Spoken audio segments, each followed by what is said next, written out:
Hello, everybody, and welcome. Um, I am using my old channel today.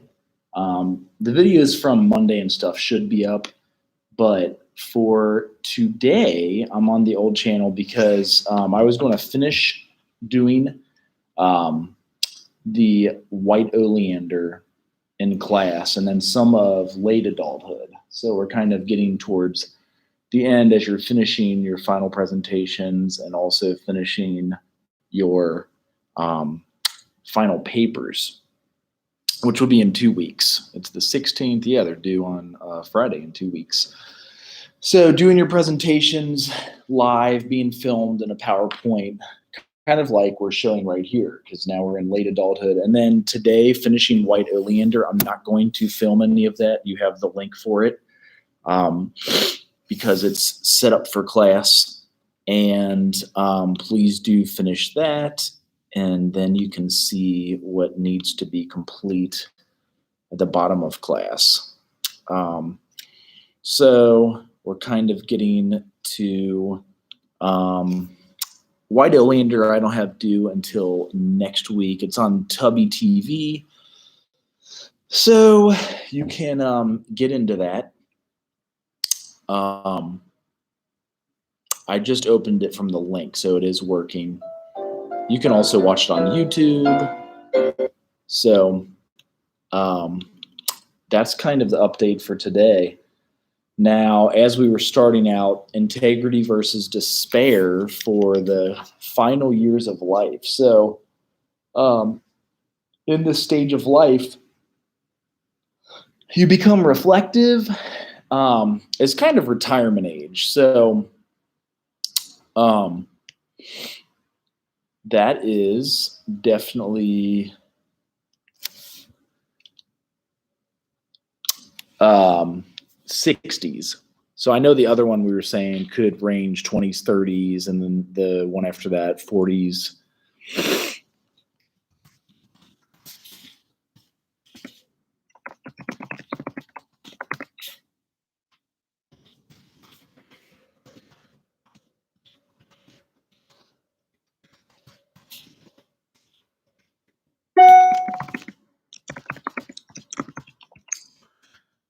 All right, sorry. I just wanted to make sure you guys could get into that, and it looks like you can.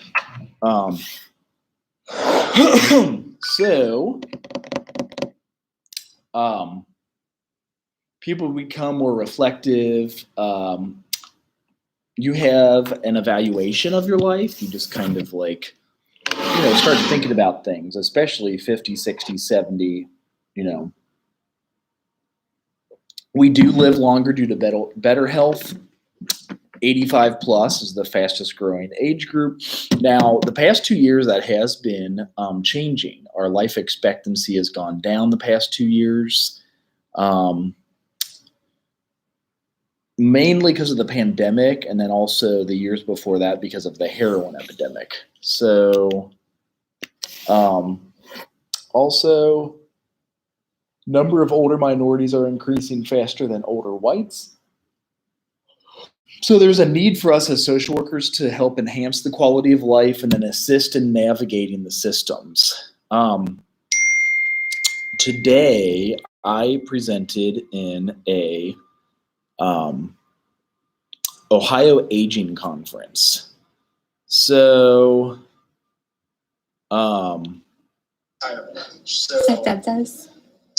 this is definitely kind of cool.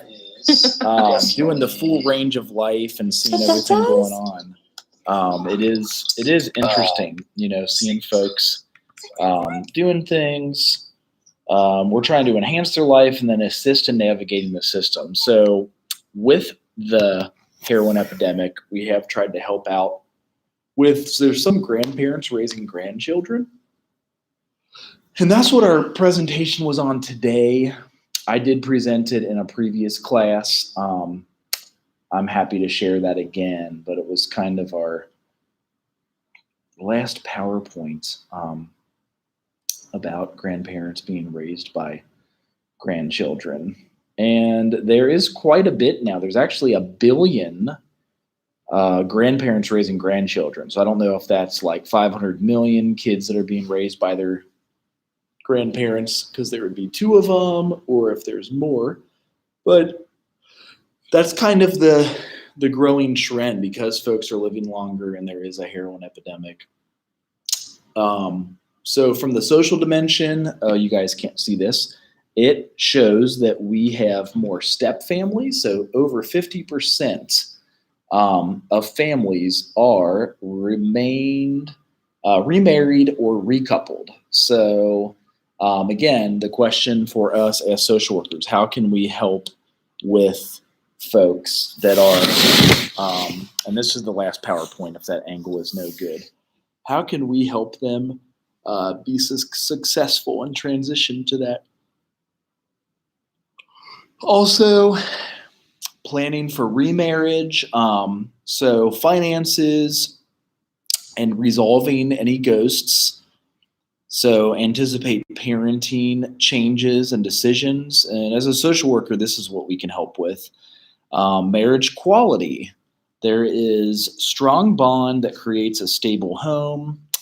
And then in parenting, you act as a buddy until a bond is formed. So that's kind of the guidance as a social worker we want to give new parents that have new children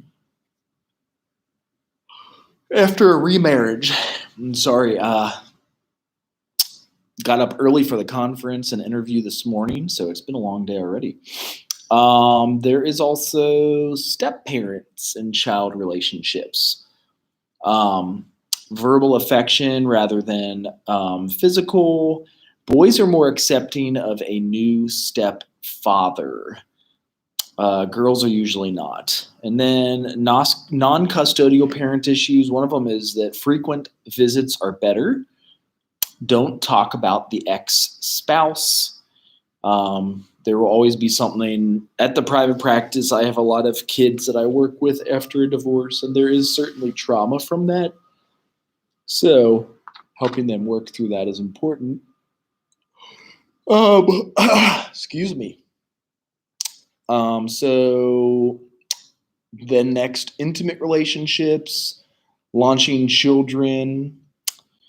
So at 18 or 22, when they finish high school or college, in your 60s, you can experience empty nest syndrome.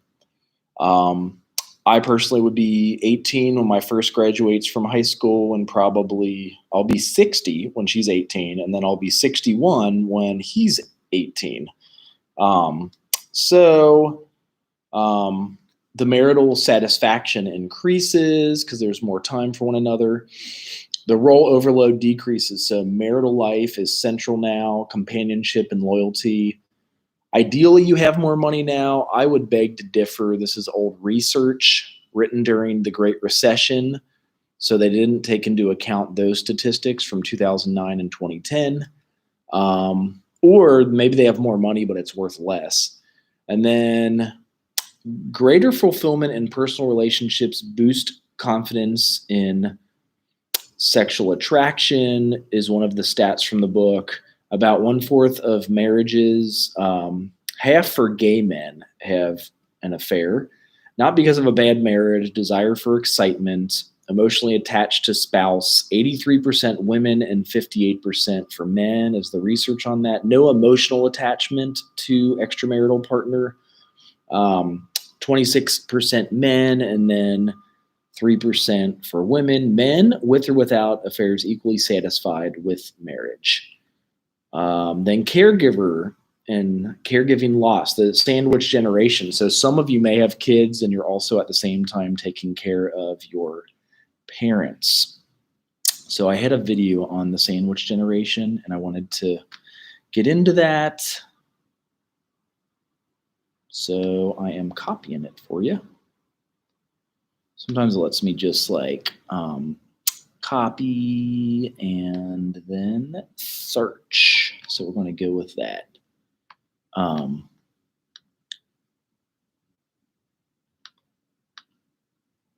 Paste and search for sandwich generation. Okay, and we're going to move this over some of the videos with the sandwich generation.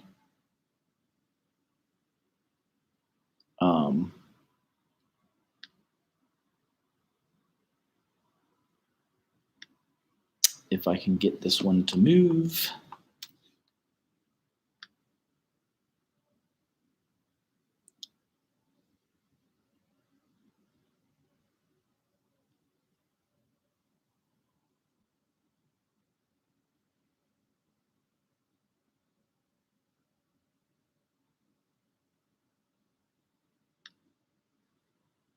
Of course, it's not coming up first search, but as you can tell, there are a lot with the sandwich generation. So I'm going to go with the People's Report, Parenting Part 3. That's where it was coming up when I saw it last time. And leave you guys with this. So I want to get some feedback from that too.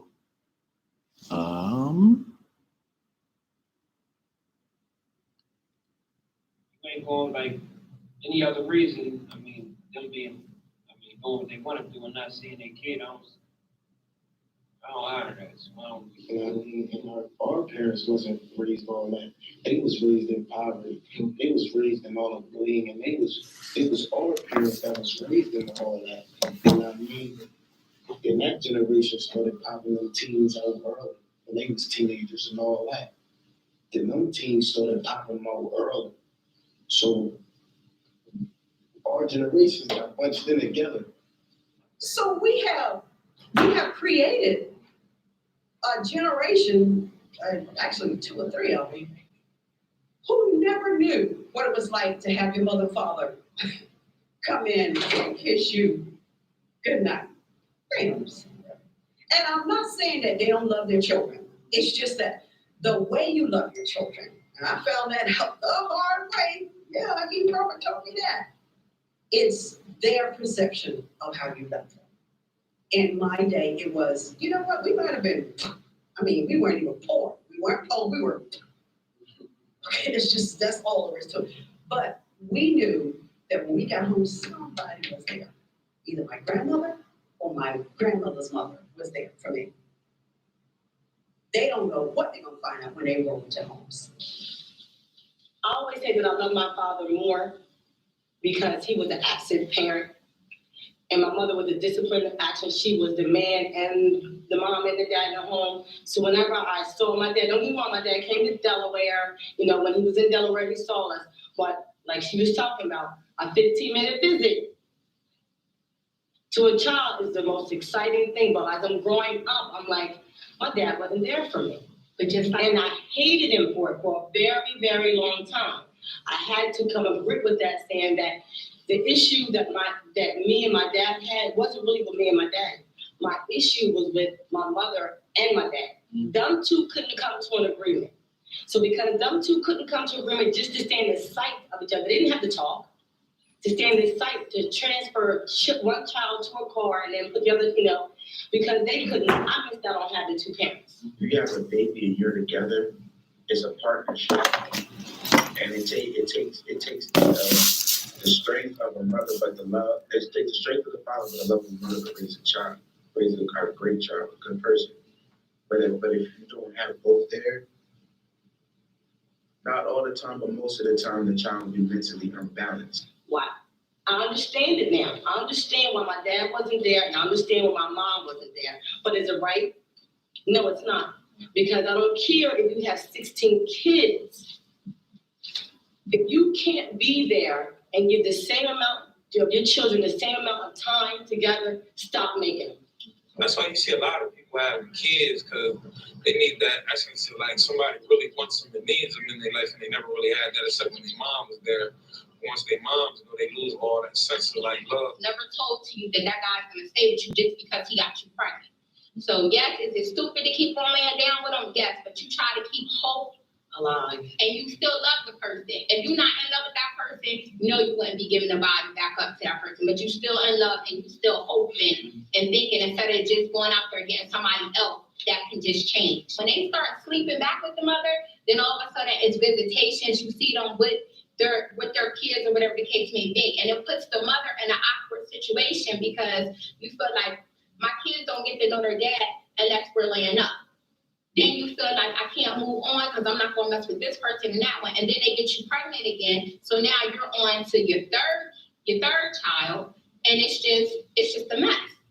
So you can't make it. The difference between a father and a dad is all the mentality. And sometimes the females just take what they can take because they want the father figure in their lives. And you don't want to bring home Joe Blow and don't know if he's going to beat you up in front of your kids. And so sometimes us as women, we tolerate more stuff dealing with the little boys just being dads. I wasn't there because the mom didn't want me there. That's why I wasn't there. You know what I mean? Mom want to be a player too. Delaware makes it easy for men of age to be boys when it comes down to child support. You can go to court and you can get the minimum amount of child support less than a welfare check, and this person gets a weekly income. So when the state is sitting up there not forcing an issue for you to be a father, of course there's going to be a lot of other people trying to just be dads, just somebody be able to claim and say, I've got a child. But his mom had a lot to do with that. For not let me save and let me take it and all that. His mom had a lot to do with that. You know what I mean? I used to call and take the boy fishing and do this. He ain't going nowhere with you, with the mom, you know what I mean? So, and I love you. She's my sister, raised in 2 different homes. So she said, love my dad to death.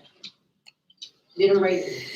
I'm a child who sat there and watched my mom not go to work because she had a court hearing for child support. I'm a child who watched my mom get on the telephone to my father's mother and say his kids wouldn't talk to him and know that she got hung up on. Mm-hmm. I am a child that her father came and got her one summer. Mm-hmm. Did I know my father? I love my father. And I can honestly say now that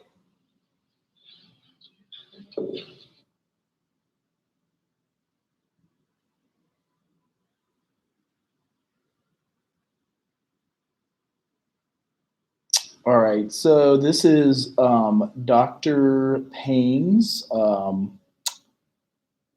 page and his website. So if you want to get more of those videos, obviously there's a parenting part 1 and parenting part 2 that I skipped over. But getting into the details of the sandwich generation, because there is a lot.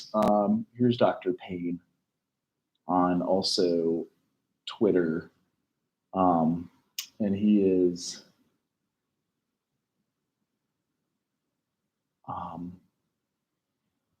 given the updates on parents and the sandwich generation.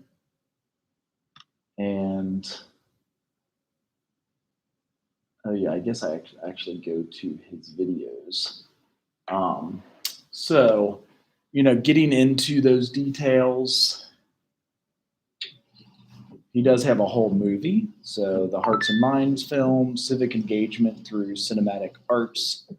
And he does what's called participatory action research. We got mosquitoes finally. I guess it's warming up out there. Let's see here. A lot of good stuff about parenting and the children, child development in the community. HBSE is his specialty area. So I just wanted to connect you guys with that page because there's a lot on parenting and parenting part 1, 2, and 3. See if you all had a few of his links. This is the one I wanted to finish up with. They really don't know how to show that love. They never really received it, and they don't want to be a bad parent at the end of the day, but they don't know how to be a good parent. So the best way to do it, instead of involving yourself in your child's life and making it worse by keep leaving, they just leave from the beginning and never really had access to something. So you'd be okay in theory, but in reality, we really be heartbroken because you feel like nobody cares about you. When I was fighting the demons of addiction and the streets and all that, I left my daughter and her mom.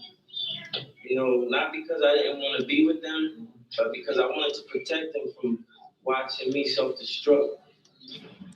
So it don't always depend if the father's in the house. I got some people whose father that's in the house, and it might be better off that he's not there. Because he may be argumentative all the time, always constantly causing disruption. He might have alcohol or drug problems. You know, I mean, it's a lot of things that have to be in harmony for somebody to actually be in the home and be a good parent. You might have a clash in the household too. Because nowadays with kids, they don't play that. They get of age, they get around pretty good on the street, they fight back. When I was growing up, right, I might be 2 drives up out there from Robinson Drive, and I'm on rocks, boom, getting cars, get chased, run, right? And soon as a lady might come out the door and say, Leandre, come here. Debbie, I just tore his ass up, right? And I'm sending him down there to you. So by the time I get there, I done got 2, 3 ass whoopings. Okay? You understand? Because the village raised us, and it was a respect level. You think the mothers of the communities are still, into disciplining the children? No. They try to when they're younger. They're scared really when they get older. They're scared. The male figure is so much, it's like a lion inside of a household when you're raising kids compared to the mom. And as much as I'm independent and don't like to admit that, it is the God from His truth. It's only but so much that a woman can say to it. Like me speaking to myself, there's only so much that my mom can say to me. I mean, your daddy gonna jump in your ass. He gonna tell you what needs to be done. And he's gonna lead you by example, both. Because the Bible and the Quran says we put a tush back there for you to hit with a rod. God said when your kid get out of hand, hit him on the flesh that He made tender for him. Kids go 911 on their mom now. It's not like back then. You might get beat by the neighbor. The next day, but before you get home, you'll get 2, 3 beatings. When my little community when I was living that, before you get home, you did something wrong, you can get about 2, 3 beats, especially they see you. Take it to your mom, tell her why you did it. All right, so wanted to get over to here the social dimension after parenting. I'm gonna mute that. So communities and support systems, that's what they had been talking about. This was an important slide. There was an article called Bowling Alone, number of people who bowled in leagues sharply dropped. There's a decline in social capital, more of an erosion of the community and social networks, informal bonds. And a lot of that has been replaced by either social media, they said the internet, self-help groups. This was written in 2010, so they probably didn't call it social networks back then, but that's what it is, like Facebook, Instagram, other things. That's why people don't get out in the community as much. And now, the past year, the pandemic has made it harder to get in for support systems in person. So as you get older, it's harder to find those support systems. Work, and this is towards the end, and now people are working longer into their 60s. It determines your SES, well, into your 70s, socioeconomic status, who you socialize with, where you live, and who you are. So work means more as you age. Men are learning to reduce work hours for family commitment without feeling less like a man. And then women have a role strain conflict. So wife, mother, employee, and homemaker. And then ethnicity, age, faster, some illness associated with different cultural groups, and then more grandparents as parents in different cultural groups. Now the men's movement, they're rediscovering the lost masculine identity. There's separation of boys from fathers, so rejection results in turning away from anything feminine. Sensitive man, not necessarily ideal. Like the self-made man experiment, I really like being a woman. I like it more now because it's more of a privilege, and that was by Nora Vincent. Then there's the need to reclaim your ability to act with certainty, anger, and connect with their instincts towards manhood. Men are not as likely to seek treatment. So that's in counseling. They're less likely to see a social workers, and I've noticed that. And the stereotypes are that don't match with positive role models to develop effective coping mechanisms.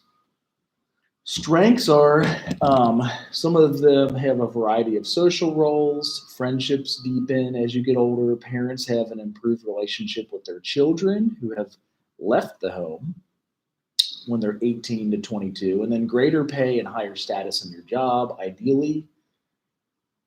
Some hazards are if you run into unemployment. The past year with the pandemic, millions have run into that, and or homelessness, and we do have an increased homelessness. So we'll get into a few of those next week. Again, check out that channel called The People's Report, and you all have a good weekend. Look forward to seeing the final presentations and papers. So see ya.